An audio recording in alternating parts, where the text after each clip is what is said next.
We're so happy seeing all of you here, and as I can see, we are diverse.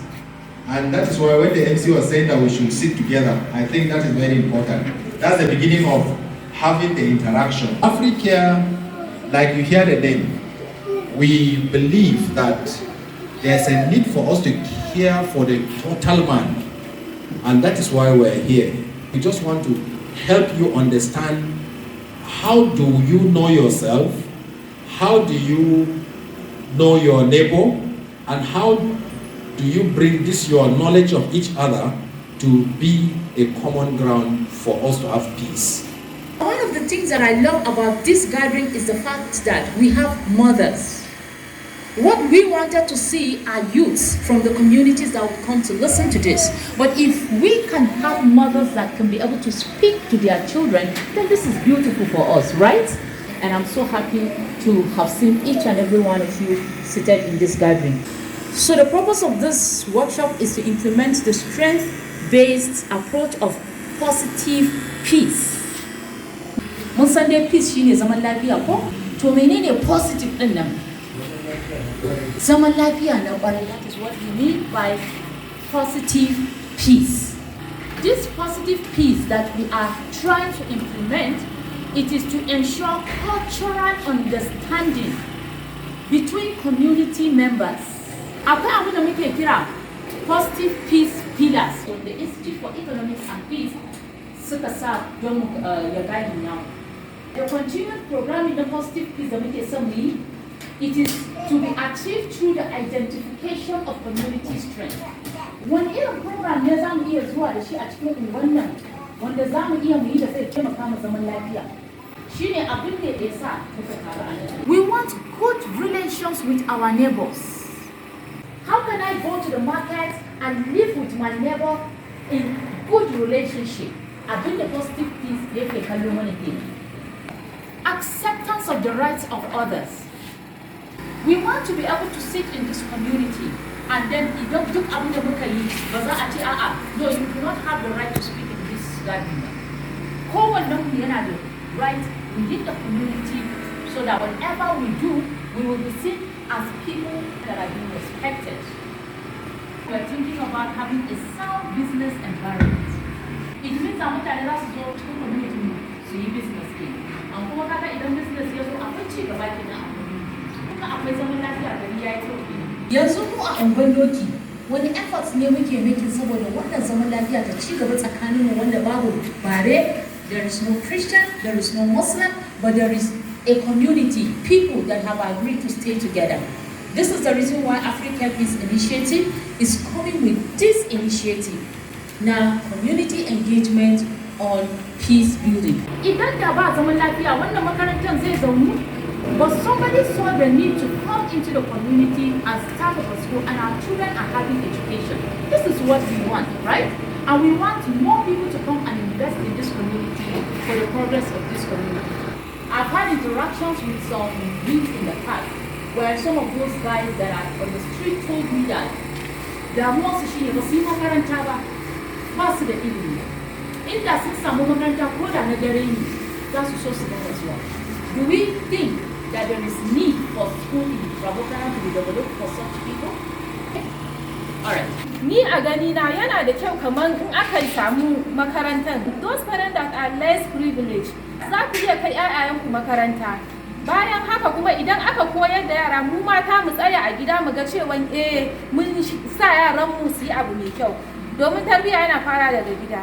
In kika ba ɗanki tarbiyya mai kyau a gida, babu yadda za a yi ɗanki fito waje ya misbehave. There is this primary school, it wasn't there, but thank God an kawo shi. Kuma yanzu Muslim da Christian suna zuwa. Akwai wayansu da su primary school din sun gama, sun yi secondary school din sun gama, amma babu, the opportunity for them, to further zuwa tertiary. Wayansu kuma sun ga cewa ba tafiyan makarantar bane, amma inda za a samu musu wayansu abubuwa kaman skills acquisition, human capital development, as I earlier said, shine matsalar abubuwa. Karatu yana da kyau, ba wanda zai so ya aiki ɗa da aje shi ko kuma bai sa ta ko shi a makaranta ba. Wani lokaci kin gan uwa ko uba ba su damu da makarantar ɗa ba abun hannu ba biye da shi kuma wasu ɗayan suka yi karatu ga ilimi bai babu ba sai su ɗauki ilimin nan su wanda shi shan maye last week a wani place za ka kira ni da shi ke cewa wani yaro ya ɗauki ada zai yanki uwarsa me ke tsakanin shi da uwan kar ka dinga da gida da dare bai kai shekaru 2 ko 3 da aka kashe kaninsa a wannan shan maye ba to ba tana kokari ba kenan wani dan ya da mata gida to wannan abun nake so mu duba laifi ne sa yaro makaranta ko laifi ne ba sa yaro makaranta ba. We work with all of you kamar yadda na faɗa ko issue na makaranta yanzu from the way we are talking is one of the things we need to look at. Also there are other aspects kamar magana economic empowerment too is very important, right? We also need to look at that. And constant workshop on peace, I think is also very important. We also need to look at this extremism that is happening. Wani lokacin mutane sun zo na damuwa ya musu yawa a duniya sai kaga kawai an tafi tunani ya kai kawai sai ana neman taya ne kawai zamu lalatar da kowa. Yaranmu da suke shaye-shaye suna da wani abu guda daya. In suka je shaye-shaye ba su da addini a ciki, ba su da yare a ciki, ba su da kai dan wani unguwa ko kai dan wani unguwa, ba su da shi. Kansu ɗaya idan su za su iya haɗa kansu su yi abubuwan da suke yi, mu ta yaya za mu haɗa kai a cikin community mu cire addini, mu cire yare, mu cire bambanci don mu ma mu ga yadda za mu haɗa kai mu ka zaman lafiya. Idan har za su haɗa kai su tada na zaune a tsaye a unguwa, me yasa mu ba za mu haɗa kai mu ce akwai zaman lafiyan ba?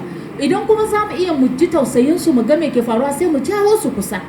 Ku iyaye sai ku ga menene damuwar 'ya'yan a gida, a dinga musu magana. Kun ga nayi magana positive peace ko?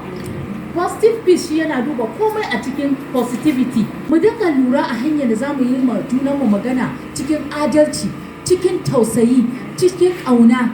Domin kowannen mu yana son a yi mishi wannan treatment da ƙauna.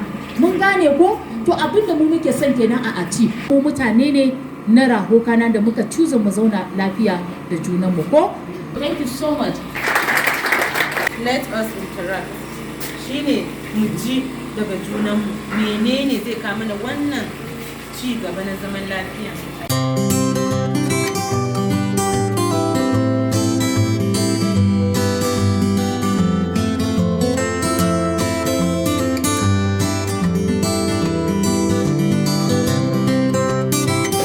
Lawudu wai na kwana ne gaskiya abun farin ciki daga wani ungon duka na waye su amma kuma sai na ɗauke sa'a da katoto ya ban sani ba sai yau Allah haɗin da ita sunanta Aisha Abubakar abin da take so shi ne ta ce ni mamanta ce kuma Allah ya ba mu zaman lafiya Allah ya sa wannan zaman mafi alheri ne nake mata amin. Da farko suna na John Lasting da na shigo nan ina gan ban waye mutane 2 ko 3 ba, amma sai Allah kuma ya ban yar uwa kyakkyawa a nan Rukayya Yahaya. Trusting da Rukayya Yahaya take bukata kuma tana roƙon Allah shine Allah sa zaman da muka a zaunan nan ya zama mana zaman da zai kawo mana cin gaba da zaman lafiya. Kuma tana fata tana roƙon Allah shine with time za mu iya zama kawaye mu ta visiting dinna ni ma in visiting dinta. We will make sure we do that. Assalamu alaikum sabibu. Tare da ni akwai yan wanda yake zama a TCNN yana aikin shi a gurin yana son zaman lafiya mutum ne kuma yana son abokantaka yana son haɗuwa da mutane kuma interacting da su saboda zamantakewa. Sunan shi Sani daga Kasari, baya son damuwa baya son komai, so muna son zaman lafiya ne. Excellent. What do you think about this exercise? Did it make sense? Very well. To sunana Israel ni girman Jos ne, fa na girma a gada biyu amma dai ya kaci yawo na a rogo a Rini Zololo Nasarawa Gwam wuraren yawo na kenan arewa gobe dan layata.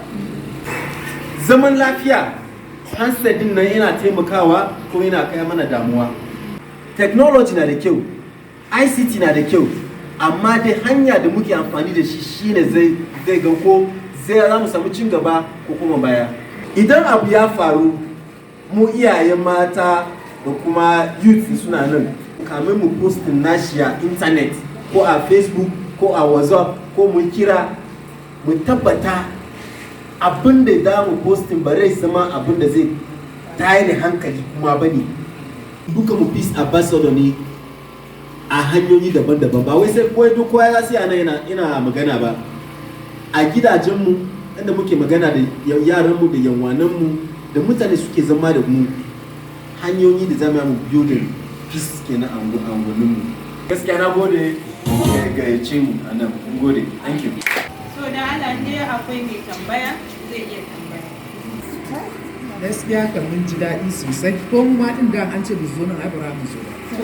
Amma yanzu saboda mun samu zaman lafiya hankali ya kwanta za mu iya shiga har gaba da nan. Da muna ma Allah godiya, Allah ya sake haɗa kanmu. Za mu yi magana kan kanmu. Who are you? Self-awareness. Don ka san kanka zai taimake ka. In wani ya kawo maka wani labari, za ka sa ka tambayi kanka, wannan nawa ne ko na waye ne? Mutane da yawa, lack of self-awareness yana kawo damuwa. If you know yourself, the tendency for peace is very high. Mun san inda da mun sa kanmu, ni Kirista ne, ni Musulmi ne. Yanzu mun san inda muke, ni Kirista ne, ni Musulmi ne, amma ba bambanci. Okay, this person does not know himself. So many images. Every day the person is just confused. No focus, this is me. And that is how a lot of us are. In terms of we are looking for peace, because you don't understand who you are. It affects everything about you. So when we understand that personal peace, it helps us for the community peace. Look at the picture very well. What does it tell you? I am more than what I think. You are more than what you think. I am more than what I see. You are more than what you see. Okay? Now, as you look for peace, you should be very real to yourself. Are you a cat? Or you are a lion? Abin da muke faɗa shi ne, peace da muke faɗan nan, dole ne mu san kanmu da kyau. Because when you don't know yourself, you continue to react. Wannan salaman da muke nema, abun farko shi ne, you must know yourself. Determine who you are. Your image is important. Because when you know yourself, you are able to control your environment. So yourself, knowing yourself in peace, time, very important. Because there are people that jump into war that is not their war. Your image is what defines you. You prove to yourself to who you are. Do not be distracted when you are creating your own image that reflects God. In peace, you need to define who you are. It's very, very important. Who defines you is very important. And the most important thing that we must do, san yadda za mu iya mu ce a'a ko kuma zan yi wannan. Very important. Because as a peacemaker, in building peace, if we don't know when to say yes or no, we will definitely not build that peace. Maybe enough for that one that can't talk one that. Yes, sir. How you see yourself is what you are. Yes.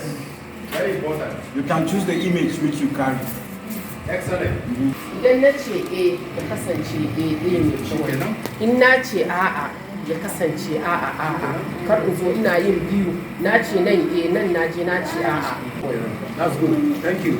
Who defines me is very important.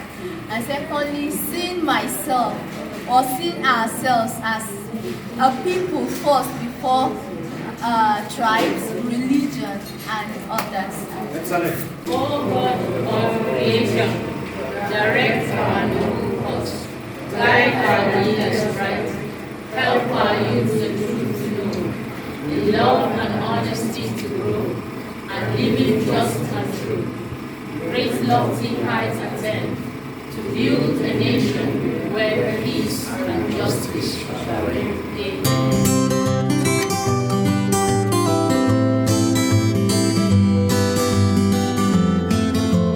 Peace!